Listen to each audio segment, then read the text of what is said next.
¿Qué tal amigos? ¿Cómo están? Muy bienvenidos a esta nueva edición de Transporte al Día, este programa que hacemos a través de BTV para nuestro país, la región y el mundo, y que ustedes ya saben es el programa oficial de la Cámara de Transporte del Uruguay. Siguiendo con las invitaciones que la empresa Cucha ha realizado a los candidatos a la Intendencia por Montevideo, la otra vez, si ustedes recuerdan, nos visitó Laura Raffo, esta vez lo hizo Daniel Martínez. No vino solo, ¿verdad? Vino con un grupo de asesores, recorrió la planta José Pedro Varela, conversó con los directores de Cucha, subió a los ómnibus, subió incluso a un ómnibus viejito, una cachirita que hay allí en la planta Varela, que es una verdadera reliquia, pero también estuvo recorriendo, informándose de los ómnibus nuevos, de los ómnibus eléctricos. En una parte de la recorrida conversamos con Daniel Martínez de esta forma. Bueno, la verdad, maravilloso y aparte para un ingeniero industrial y mecánico, un placer a la vista.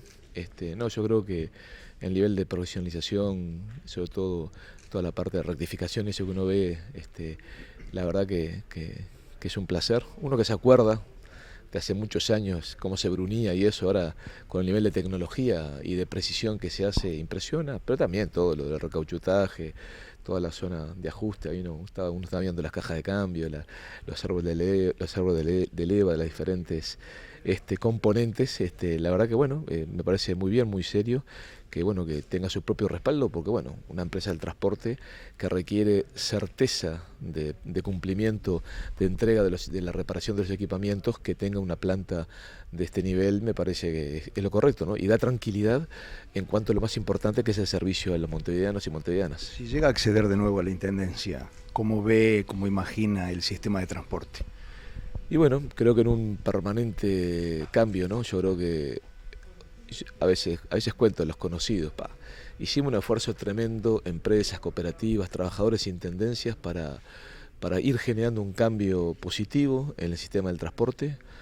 Por algo, todo ese esfuerzo que hicimos todos en la mejora de la limpieza de los ómnibus, en el cuidado de los ruidos en los ómnibus, en el cumplimiento de los horarios, en el poder poner sistemas de información que permitan a la gente en una página web ver dónde está cada ómnibus en cada momento a través del GPS, sin necesidad de poner ningún chip, como decía alguna candidata a la oposición, ya estaba eso, y que a su vez logramos mantener 2 años y 10 meses el boleto para el usuario frecuente del transporte al mismo precio, ¿no? A tal punto que para el usuario frecuente del transporte bajó un 15% en valores reales el boleto en este periodo y 10% para el conjunto de los ciudadanos en promedio. Fue un esfuerzo tremendo y como que el coronavirus y toda esta, bueno, 18% de venta a boleto con respecto al mes igual, al mismo mes del año anterior, el primer mes de la pandemia, marca lo que ha sido un cimbronazo descomunal cuando nunca hubo menos de un 60% de trabajadores de la plantilla trabajando. Y eso nos obliga, bueno, a multiplicar la inteligencia, la capacidad de rever cosas y bueno, y también ver de forma, aprovechar el desafío para ver siempre de qué forma seguimos mejorando el sistema en beneficio de los ciudadanos, que es en definitiva lo que unos y otros queremos hacer. Para mejorar, ¿no? Siempre hay. Yo creo que a veces las crisis son oportunidades, bueno, ojalá lo sea esta. Uno de los principales asesores de Daniel Martínez, que está trabajando en el equipo de Daniel Martínez, que lo intenta llevar de nuevo al sillón municipal, es quien fuera subsecretario del Ministerio de Economía y antes director de la DGI. Hablamos del economista Pablo Ferreri, que también nos prestó un ratito de su tiempo allí en la recorrida para hablar del transporte actual, del transporte que se viene, etcétera, etcétera. Bueno, una muy buena impresión, para nosotros no es novedad el esfuerzo que ha hecho Cucha, todos sus propietarios, todos sus trabajadores para ponerse a punto y modernizarse, ver estas instalaciones, estos talleres. Como lo decía Salgado, hace algunos años la duda era si cerrarlo, tercerizarlo en la vieja planta Añón y hoy ver esto que es realmente una planta de primer mundo, ver la modernidad de la flota con la cual cuenta Cucha, los 200 ómnibus que este año se incorporaron a Euro 5, los 30 que son totalmente eléctricos, ómnibus de piso bajo, con wifi, con aire acondicionado. Realmente una empresa que ha mejorado, ha dado un salto de calidad enorme en cuanto al servicio y que yo creo que es parte de esa vieja historia de aquellos gallegos de Cucha que siempre con mucha pujanza, con mucho tesón, con mucho trabajo sacaron esto adelante. una empresa de muchísimos años en Uruguay, es parte de la identidad montevideana y que hoy está lanzada al futuro, ¿no? Vamos a tener que trabajar mucho desde la Intendencia, si la gente elige a Daniel Martínez, con Cucha y con el resto del sistema del transporte, porque esta pandemia obviamente genera tensiones y dificultades que va a haber que atender. Se había avanzado mucho en el periodo anterior, una reestructura que permitió tener desde el 2016 el precio del boleto sin cambiar, 31 pesos para aquellos que son viajeros frecuentes. Realmente no hay muchos bienes que desde el 2016 tengan el mismo precio, el transporte sí, y con una mejora además de calidad del servicio bien importante. Por lo tanto, creemos que este es el camino de trabajo conjunto que hay que continuar. Hay mucha cosa para hacer en cuanto al transporte público. Eso te iba a preguntar, el sí, futuro. Que tiene que ser la modernidad, ¿no? Avanzar, por ejemplo, en nuevos métodos de pago, que la STM pueda servir también para el transporte metropolitano, que se puedan incorporar otros medios de pago arriba del ómnibus, que se pueda seguir avanzando en una flota que cada vez sea más eléctrica. Eso obviamente es paulatino, ver probablemente cambios que impliquen, en vez de pagar el subsidio por boletos, hacerlo por kilómetros. Eso va a permitir reestructuras que son buenas. Esas cosas se están conversando, hay que trabajar mucho, hay que conversar mucho, hay que ver también de seguir llevando líneas con recorridos más zonales para que luego se conecten con los troncales. Es decir, hay mucha cosa, pero lo lindo es que es muy motivante. Una ciudad de avanzada no es aquella donde cada uno tiene su auto porque lo pueda comprar, sino que es aquella donde el transporte público es tan bueno que todos prefieren usarlo antes de usar el auto. Y bueno, esa tiene que ser nuestra apuesta, a seguir trabajando con todo el sistema de transporte y con Cucha sobre todo en particular, para que eso sea así. Ese es el objetivo, ¿no? Sí, el objetivo es tener el mejor transporte público posible. Reitero, en estos últimos años ha habido un notorio salto de calidad y tenemos que seguir trabajando en ese camino. La administración de Daniel Martínez y la administración de Cucha son conocidos y han trabajado bien y han sido exitosos, por eso creemos que podemos con mucha expectativa positiva, con mucha confianza, trabajar en conjunto y soñar en un transporte cada vez mejor. Gracias, Pablo. Un placer.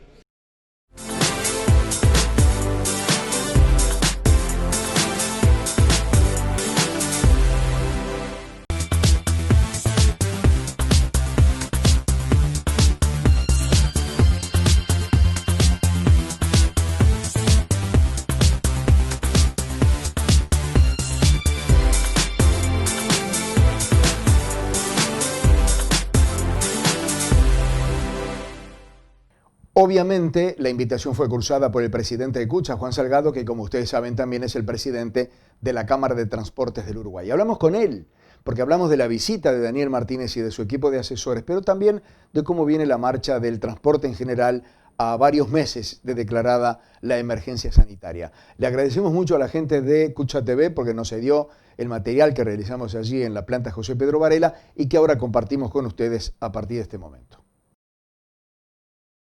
Ya tuvimos la visita de Laura Raffo, las invitaciones están cursadas al resto de los candidatos y en esta oportunidad nos acompañó Daniel Martínez y su equipo. Es una visita especial porque Daniel Martínez ya fue intendente y trabajó mancomunadamente con Cucha.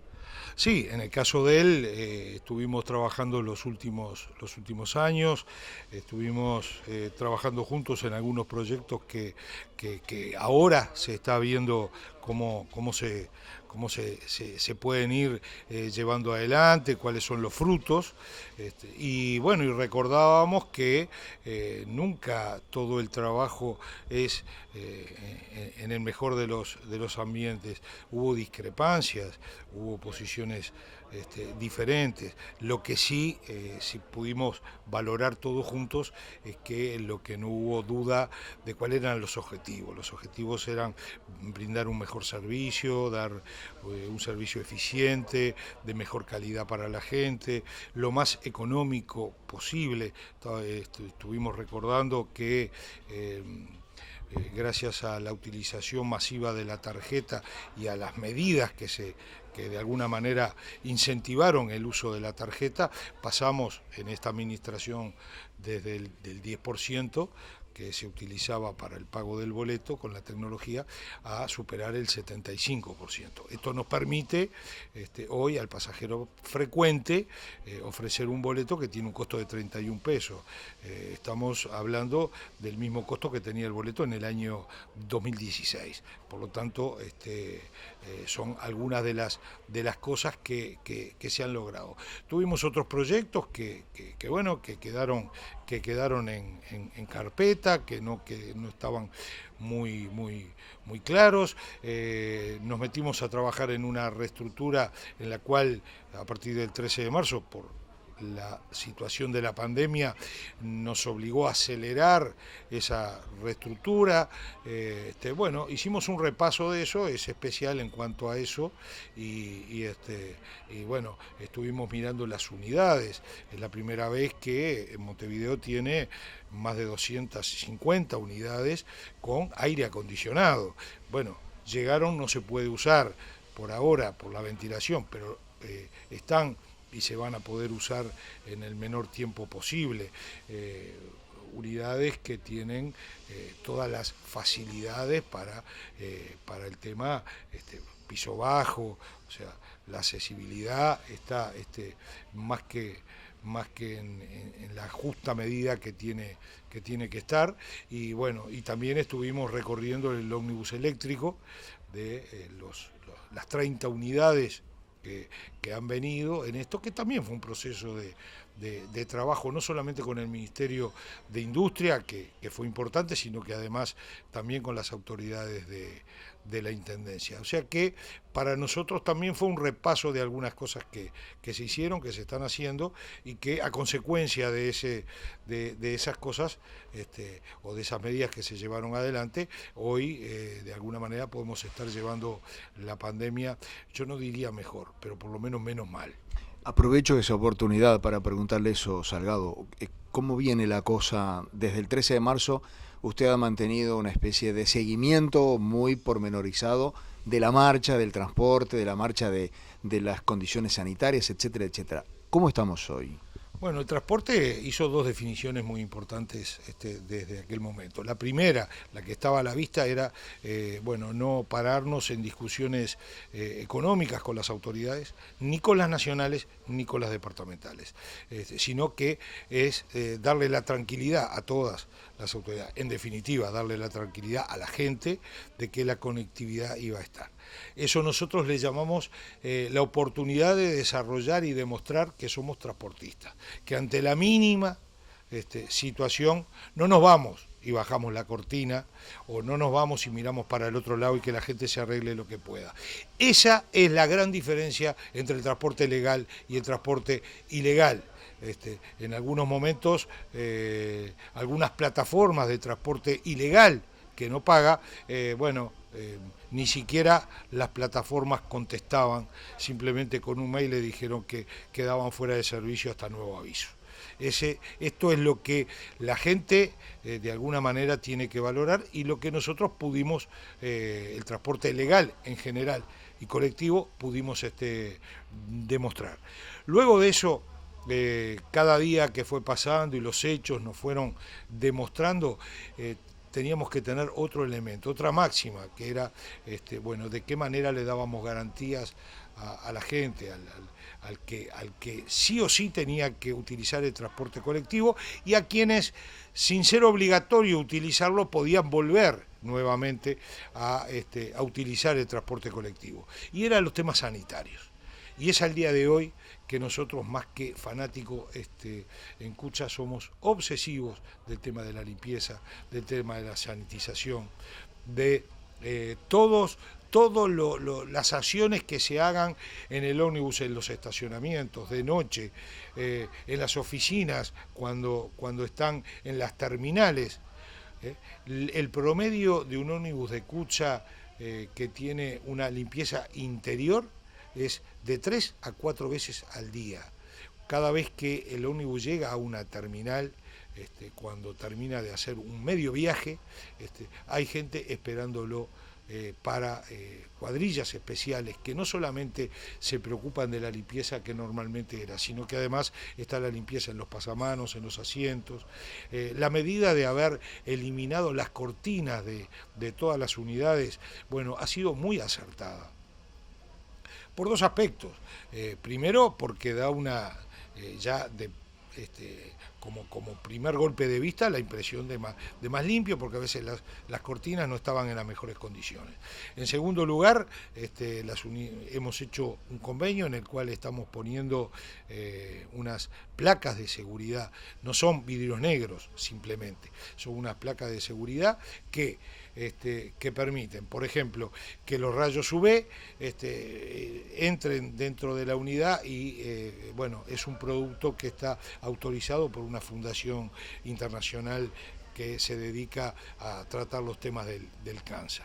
Pero además, también es un tema de seguridad. Las placas que pone Cucha en las unidades son placas de seguridad que las piedras que pueda recibir un ómnibus, como a veces sucede en algún barrio de Montevideo, y que se transforma en un peligro para el pasajero que va adentro de la unidad, esto no sucede una vez que le estamos colocando estas placas.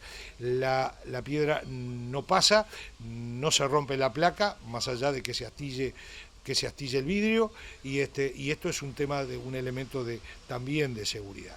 Entonces, yo creo que, y hemos hecho también un llamado a todos los actores, yo creo que la utilización del alcohol en gel en las unidades para ponerlo a disposición del pasaje, no solamente de nuestro personal, la utilización del tapaboca obligatorio ahora sí para el personal, pero además también para todos los que comparten el habitáculo de una unidad. El otro elemento que también hay que darle una gran importancia, que es la ventilación. La ventilación, más allá de que estamos en estos momentos en unos días fríos, pero la ventilación nos está dando garantía de que en ese habitáculo también hay menos posibilidades de contagiarse.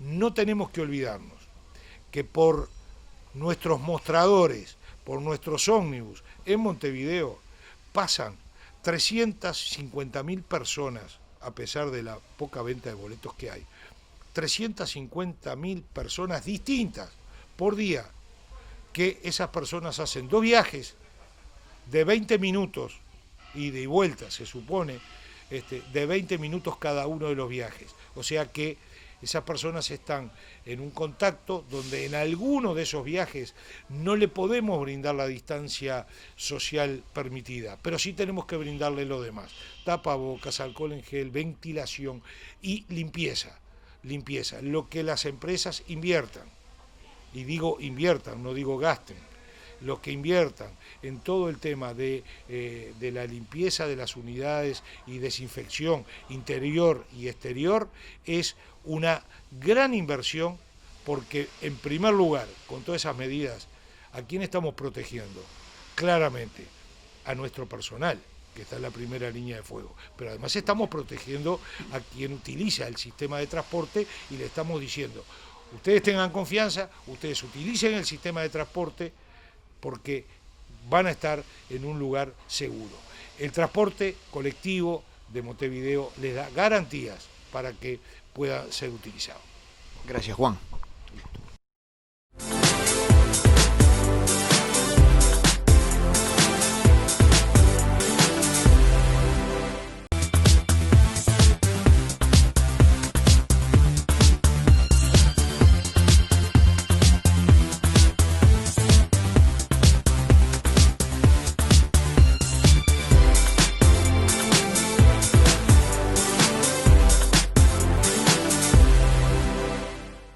Vamos en esta segunda parte del programa, a conversar con alguien que sabe mucho de seguridad vial en nuestro país. Hace pocos días lo hacíamos con Jorge Alfaro, un periodista absolutamente vinculado con el mundo del automovilismo, que también sabe mucho de seguridad vial y de hecho está trabajando para la UNACEV. Hablamos de Arturo Borges. Arturo Borges es el director del ISEV. El ISEV es el Instituto de Seguridad y Educación Vial. en este primer tramo de la entrevista que mantuvimos con Arturo, le preguntamos cómo nació, cómo se formó, de quién fue la idea de la fundación de este instituto, que es un instituto privado, pero que trabaja para que la seguridad vial de nuestro país sea cada vez mejor. Bueno, el ISER nace en 1995. Nosotros teníamos una idea nos gustaba manejar, lo practicábamos, aleatoriamente hacíamos algún día un camión, un ómnibus, pero después el taxi, o sea que estábamos vinculados, nos gustaba mucho manejar. Y bueno, un día por esas cosas, trabajando como encargado, recepcionando unos vehículos que entraban en lo que se llamaba un body car center, como en Estados Unidos hay un servicio general y total para los autos. Veía entrar, yo recibía los vehículos y veía mucha gente que venía con autos de alta gama, altísima gama, y cuando se le decía que tenía que hacer una maniobra, no lograban colocar el vehículo correctamente, por ejemplo, en una máquina de alineación. Eso es grave. Claro, era una maniobra en 45 grados, pero la gente apuntaba las ruedas delanteras y creía que las de atrás siguen. Y eso pasa con los acoplados, pero pasa con el auto. Entonces uno se preguntaba, ¿cómo esta gente tiene estos vehículos y no logra hacer una maniobra correcta como para subirla a esa máquina? A veces te tocaba que cuando veías que el individuo te daba el auto, se ponía, cubría asiento, todo, y uno dirigía. Pero había otros que decían, no, mi auto yo. Claro. Entonces ahí eso que nosotros sabemos que es la proyección del cuerpo humano, lo dejabas. Hasta que el individuo hacía un ruido infernal y se daba cuenta que no invocaba, te decía, bueno, ahora usted, pero cuidado con lo que hace. Entonces uno se preguntaba, ¿cómo puede ser con tremendas máquinas la gente no supiera hacer maniobras básicas? Una entrada o salida en 45 grados. Casi elemental. Básico. Entonces tú decías, bueno, ¿qué pasa con esto? Por esas cosas la empresa donde trabajo me envía un día a Italia a solucionar un problema que tenía la empresa que importaba un producto de Italia. Voy a Italia, estoy unos días y se me ocurre pasar por un lugar donde se enseña a conducir. Entonces miro, entro y veo que hay una práctica de manejo deportivo. Uh-huh. Y en ese manejo deportivo uno podía pedir hora para otro día, tratar de ver si le daban, me recuerdo que fue para otro sábado. Ahí me llevo un español que vivía en Madrid pero trabajaba en Varese, al norte de Italia, uh-huh. Y hacemos una inscripción, se hacen las pruebas. Resulta que no pasó ni una sola prueba de las que teníamos que hacer en ese manejo deportivo. El español salva 3 de las 4 o 5. Y había unos errores garrafales. Como todo uruguayo, cuando voy a ver la parte teórica, que lo daba un ex piloto de fórmula importante, como todo uruguayo me siento en el último lugar, lo dejo hablar, y digo, ¿qué me van a enseñar a mí si yo hago miles de kilómetros por mes? Resulta que cuando voy a hacer la práctica no se pasa ni una sola maniobra. Y ahí me di cuenta que me faltaba mucho. Cuando yo hablo con este español, me dice, pero entonces si te interesa esto, sí, me hirieron el amor propio. Claro. O sea, me demostraron que puedo saber muchas cosas, pero acá hay otras que no. Que ignoro. De creerte Gardel a cero. Tal cual, que era, cuanto más kilómetros acá en Uruguay, manejabas esto, manejabas aquello, y el tema de la muñeca era lo fundamental. Claro. Yo sé hacer esto, ¿no? Y la velocidad, antes decíamos, andaba 90, 100 kilómetros por hora, y eso es lo que te da un pergamino acá, ¿no? Claro. En aquellos tiempos. Me lleva este español a España, cruzamos el fin de semana, me lleva a Madrid y me empieza a mostrar lo que eran las escuelas de conducción. Y yo no podía creer lo que veía. Los motores cortados a la mitad, explicando los teóricos, cómo funciona el pistón, la biela, el recorrido de una biela, del cigüeñal, para aprender a conducir. Y ahí engancho, me llevan a 2 o 3 lugares y quedo enganchado con eso hasta que pido, antes de irme, la posibilidad de hablar con alguno de los dueños, y ahí surge el tema, te la hago corta, me coordinan una entrevista con la DGT, y ahí empieza mi interés por decir, yo esto lo llevo al Uruguay. Así fue como fue el inicio. Y me vine convencido que había otras cosas que uno, por más kilómetros y experiencia que tuviera, desconocía brutalmente. Lo planteo a la empresa que yo trabajaba, aceptan la propuesta y empiezo a ver de qué manera se podía estructurar una escuela de conducción con otro objetivo. Llegar a lo que, y lo tengo escrito en una hoja de aquella época, que dice: el objetivo de esto es llegar a la facultad del tránsito. Y ahí me empiezo a meter, doy con Carlos Tabazo, para mí un maestro, un profesor, un individuo que ha estudiado la investigación y el derecho de tránsito de una manera brutal. Me considero un alumno, no sé si ejemplar, pero un alumno, una persona que me enseñó muchísimo, y entro en la investigación del accidente.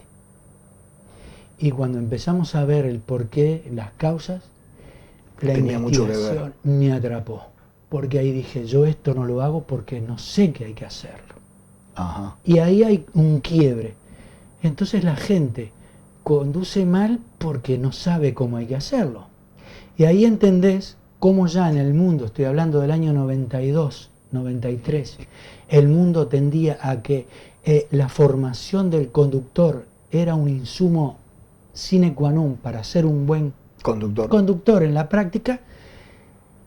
Yo decía, bueno, ¿se podrá contextualizar lo que vi a esto? Y ahí inicié los contactos ya de manera mucho más profunda con la Dirección General de Tráfico. Después me vinculé con la CENAE, la Confederación Nacional de Autoescuelas.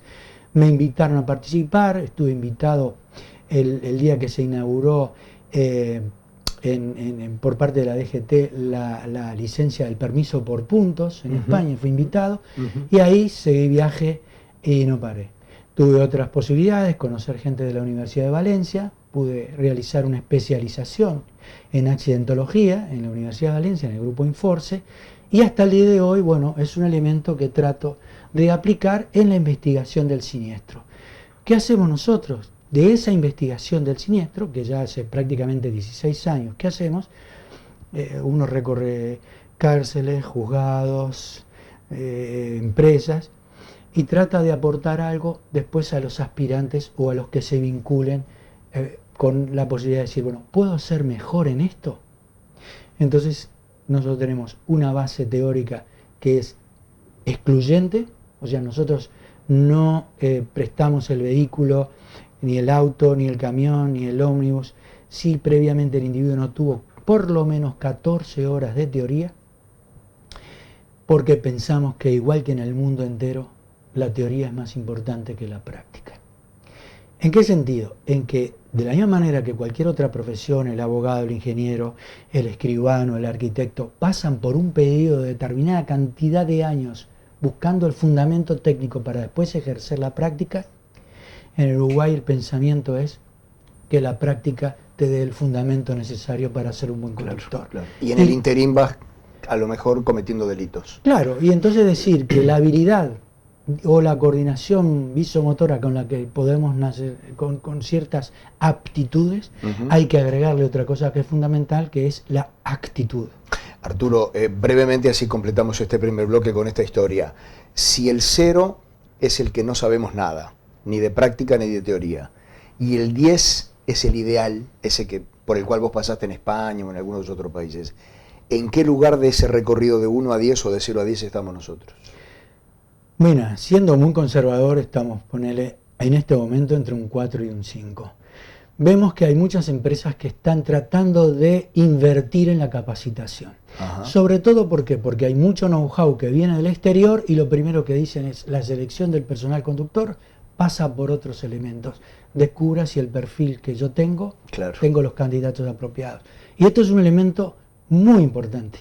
Entonces estamos tratando o de convencer, y después habrá que convencer al poder político, ¿verdad? Y habrá que convencer a todos aquellos que son autoridades y dependen de esto, de que necesitamos tener por ejemplo, en la toma de los exámenes para el permiso de conducir, un criterio igualado en los 19 departamentos que hoy carecemos. ¿Me permitís una pausa? Con todo gusto. Y te había propuesto para el próximo bloque hablar de algo que te preocupara.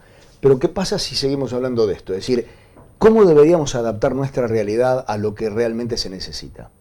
Señores, hacemos una pausita aquí en Transporte al Día y seguimos hablando con Arturo Borges, el director del ISEB, el Instituto de Seguridad y Educación Vial. Ya venimos.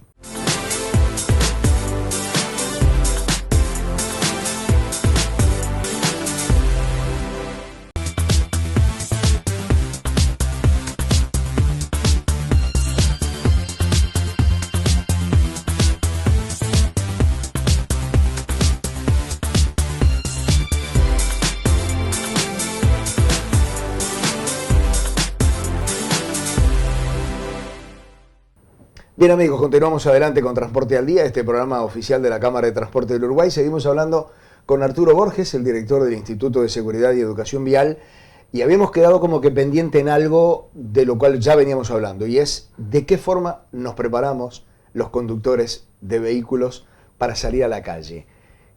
Nos falta, por lo que decís, nos falta muchísimo para recorrer, Arturo, para hacerlo bien. Sí, realmente nos falta mucho. Nos falta actitud, nos falta ser humildes, saber que el tránsito es algo al que el ser humano se tiene que adaptar, porque nosotros no tenemos el 100% de posibilidades desde el punto de vista humano de decir que dominamos todo, porque estamos dentro de leyes físicas que a veces son superadas por las decisiones del conductor. Y creo que es necesario hacer un mea culpa y decir, bueno, la estadística que estamos hoy viviendo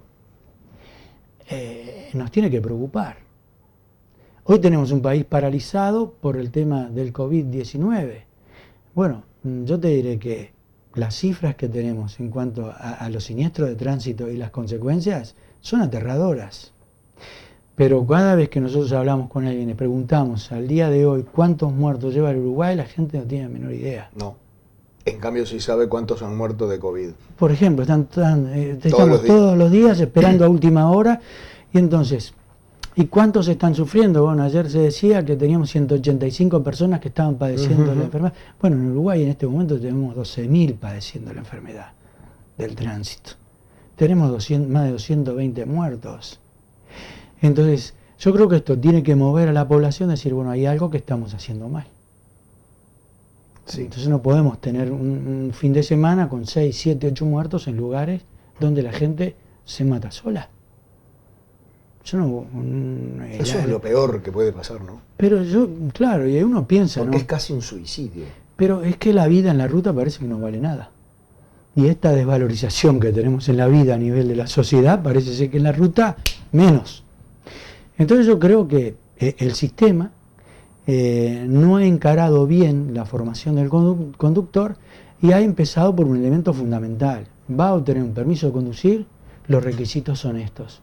Desde el punto de vista de la salud, tiene que tener estos elementos apropiados y además una preparación previa que lo puede hacer en cualquier instituto o institución debidamente homologado, con temarios homologados y aprobados por el Ministerio de Cultura, pero que tenga la obligación de formarse, porque el fundamento técnico es muy importante. Yo con la habilidad y la destreza frente al volante tengo parte de la tarea. La otra tarea es cómo yo aplico lo que sé, que eso es seguridad vial. Aprendo por educación vial y manifiesto la seguridad vial en una cancha que hoy nos ha quedado chica, que cada día hay nuevos actores, que piensan distinto todos, sin embargo compartimos el mismo espacio. Entonces yo creo que lo fundamental es tratar de hacer que obtener el permiso de conducir sea un elemento que lo tenga aquel que es privilegiado, que ha demostrado que sabe. Entonces lo que me preocupa a mí es tratar de hacer creíble el sistema de otorgamiento de la licencia a conducir. Primer elemento. Unos pueden decir sí, no, bueno,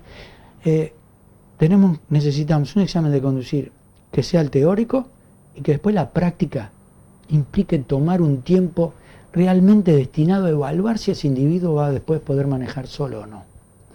¿Y qué tiene que ser? No puede bajar de 20 a 30 minutos donde el individuo en la calle demuestre lo que sabe. Acá carecemos de un tema, que no tenemos carretera y no se sale a la ruta. Nosotros ahora estuvimos en Galicia, estuvimos invitados para dar unas charlas en la Universidad de Galicia y fuimos invitados a ver distintas pistas o lugares donde se toma el examen, y la prueba de pista se sacó para el aspirante. Claro. Son 25 minutos o 30 afuera. Van con uno y vienen con otro y hacen una parte de ciudad y la otra carretera. La pista se sacó.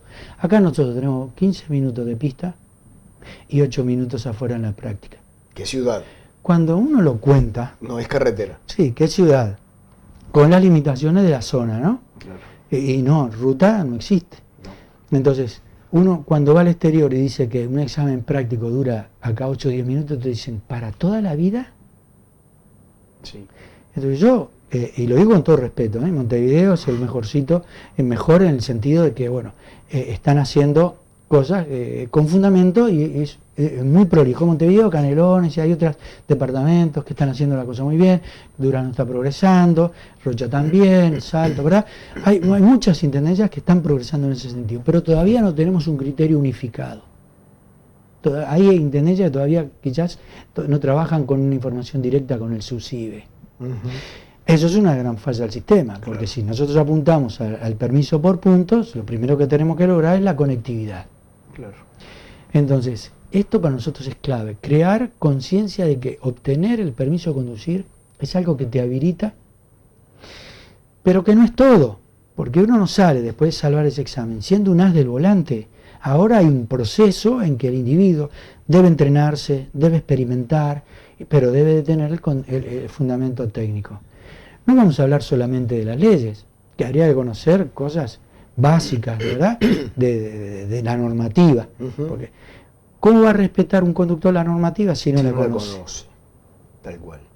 Y se le exigimos, ¿cómo va a hacer prevención si no le explicaste cuál es el fundamento de la prevención? ¿Por qué tenemos leyes?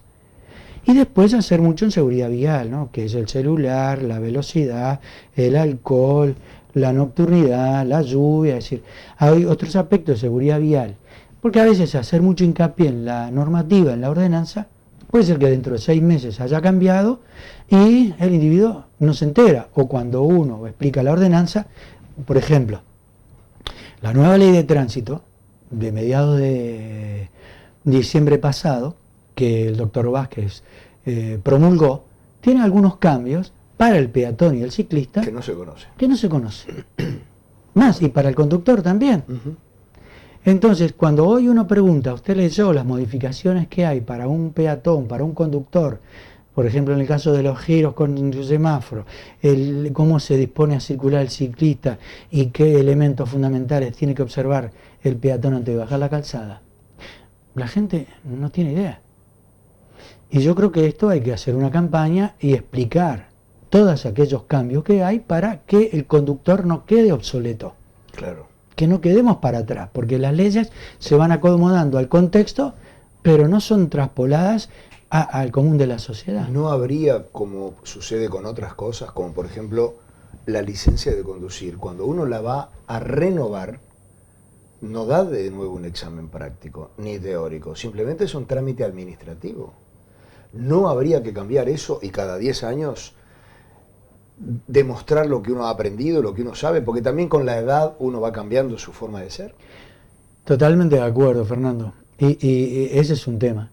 Si tú lo tenés cautivo a ese individuo, media hora, ponele una encuesta o preguntas en una computadora, que la responda y te va a decir sí. Y ese es un tema interesantísimo. Tú sabes que vienen 1 o 2 personas por semana al ISEB para practicar las maniobras, porque ya renovó 2 veces la licencia de conducir y aparte del día que dio el examen jamás tocó un auto. Claro. Es increíble. Que le demos la libreta. Obviamente por un trámite administrativo que es el examen médico. Por eso yo digo que lo que tiene que procurar el sistema ahora es tratar de que este sistema de otorgar la licencia de conducir sea creíble. Primer elemento. Entonces, si la población cree en el sistema, y va a empezar de a poco a responder por esto. Nos costó adaptarnos al tapaboca, nos costó el distanciamiento social, pero de a poco vemos que lo aprendimos. Siempre hay el malo de la película, ¿verdad? Sí, pero en general aprendimos. Pero se está viendo un cambio. Bueno, nosotros tenemos este problema enquistado desde que apareció el automotor en nuestra sociedad y hemos visto que antes era un tema de mala suerte, ¿no? Cuando estábamos nosotros y manejábamos hace muchos años atrás, si se moría alguien, qué mala suerte, la curva de la muerte, la recta, y la curva está quieta, la recta está quieta, el que se mueve es uno, y las decisiones, por ahora, del auto se transmiten a través de la mente. O sea, las decisiones no parten de un sensor del vehículo. Si bien hoy tenemos muchas ayudas a la conducción, pero siempre se necesita la intervención del factor humano. Gracias, Arturo. Y bien amigos, hasta aquí lo nuestro por esta semana. La invitación es para la próxima en este mismo canal para seguir hablando de todos los temas vinculados con el transporte. Muchísimas gracias por la atención y será hasta la semana que viene.